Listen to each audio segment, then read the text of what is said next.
In this video, I wanted to talk about how I miss being a normie and how I came to that realization.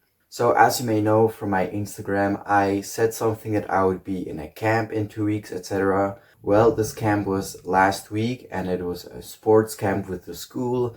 We went to southern Switzerland, Ticino. I don't know if you know it, but it's a really nice place. And it was just a sports camp. We were there for 4 days, did loads of different activities. And overall, it was really nice. In those 4 days, I didn't really worry about a single thing.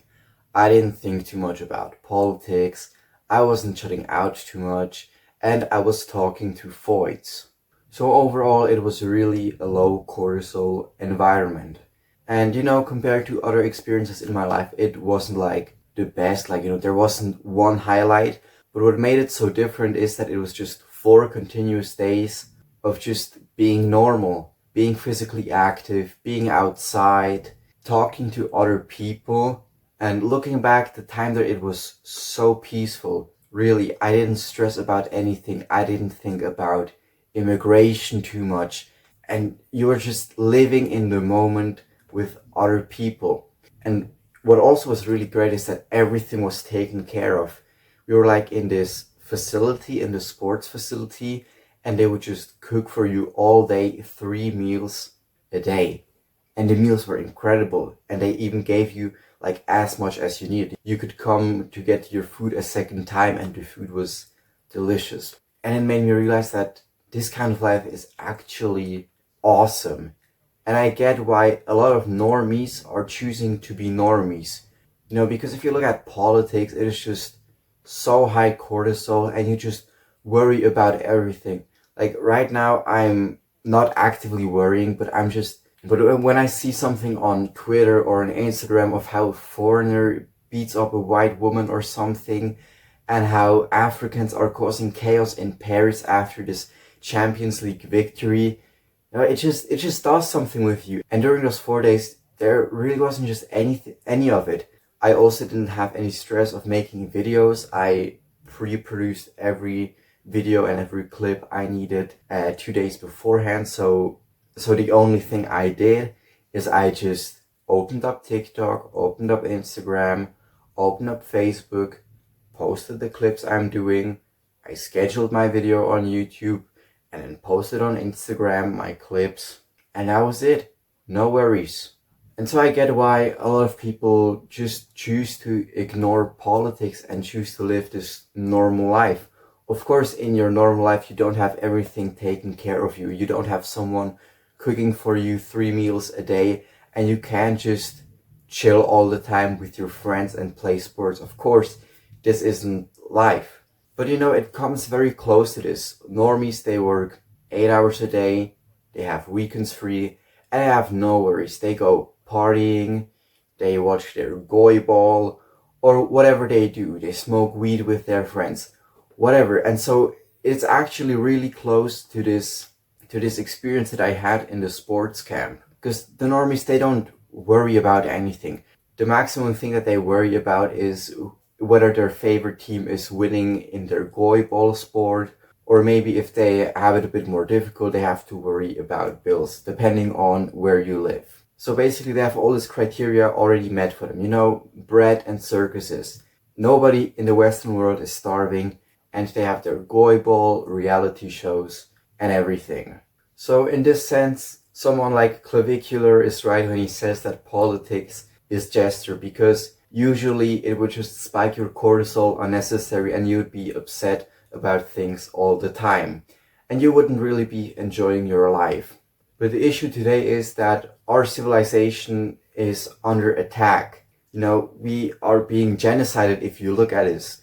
You can take a look at my white genocide video where I analyzed if there even is something as a white genocide. And spoiler, there actually is a white genocide, and I'm white. I don't want my people dying out. I don't want to have the things destroyed that my ancestors built. I want my children and my grandchildren to be able to live in the same society that I grew up in, that my parents grew up in, and that my grandparents grew up in. And I don't want them to grow up in a country where whites are a minority. I don't want them to grow up in a country where it's full of crime and nobody even looks like them anymore. So in that case, yes, politics is gesture, but it is necessary. Someone needs to stand up for us white people. Someone needs to fight for us to preserve our civilization, to preserve our history. And we can't just sit around all the time and play sports, watch sports, and pretend to ignore it just to have a more calmer life. You know, JFK said that we don't do these things because they're easy, but because they're hard. Having a civilization is hard. Fighting for your civilization and for your people is hard, but it is necessary. We don't want to end up like these countries, so why are we actively bringing in those people that made these countries this way? It just doesn't make sense, and it's completely destructive. And once you look at it, it's just being funded by a small group of people that just imports them not only for their economic benefit, but also because they see us, white people, as a threat.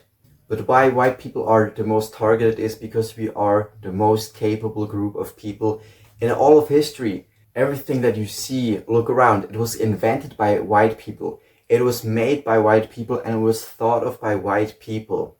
I don't know, I just lost myself here a little bit, but I think you get the point. Someone needs to keep fighting for us and help us maintain this great civilization that we have. Another thing I wanted to mention is it's not about politics, but it's about the camp itself.